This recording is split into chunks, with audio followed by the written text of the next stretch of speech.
I came back to that harsh senior year. I was Pei Yunxiao's shadow, giving all for him, only to face a tragic love. I felt tiny, while he was the star I could never reach. When Pei Yunxiao scolded me again, I looked up, my eyes lacking the old submissiveness. I retorted coldly, and he, in shock and disgust, threatened me to be his dog again. It was a foolish dream. I was from Cloud City. The rich heir's gem lived like a beggar. On his wedding day, I lay sick in a damp room, broke.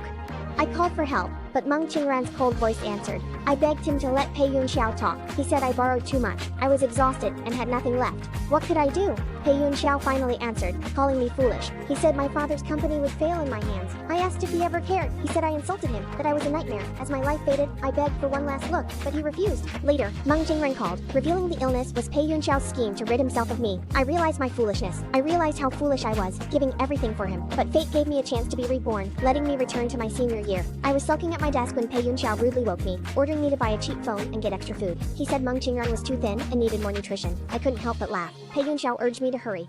He then turned back to Meng Qingran, gently patting his back. Meng Qingran glanced at me and spoke to Pei Yunxiao. I said it might not be good to let him go. I'll just go myself. But Pei Yunxiao said, what are you afraid of? He likes this. If you stop him, he won't be happy. He looked at me. Before, I would have smiled and rushed off, scared of losing him. But at this moment, I smiled coldly, filled with determination. In the cafeteria, I got 2 servings. Classmates mocked me for being Pei Yunxiao's lapdog. I smiled, my heart calm. Their taunts were just passing clouds. I sat down and finished both servings, feeling the warmth of the food. This was my first real meal since rebirth. It felt like ages since I enjoyed food. In the classroom, Pei Yunxiao saw me arrive late and empty-handed. He angrily asked, why are you just now buying the medicine? I looked at him coldly, as if he were a stranger. He grew angrier, saying, you were supposed to buy the medicine, didn't you hear? You can't even handle this. I replied, what does that have to do with me? Pei Yunxiao was stunned. He had never seen me so calm. He threatened, if you keep this up, don't blame me for ignoring you. You'll just end up begging for my forgiveness.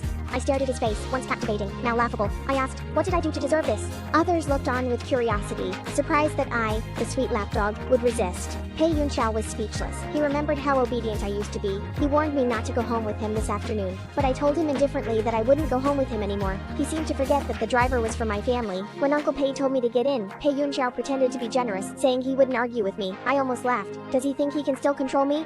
I told him there's no room for him in my car. He looked at me in disbelief. I said again that from today on I won't indulge you anymore. In that moment, I felt reborn, filled with freedom and strength. I know this time I will live for me, not begging for love.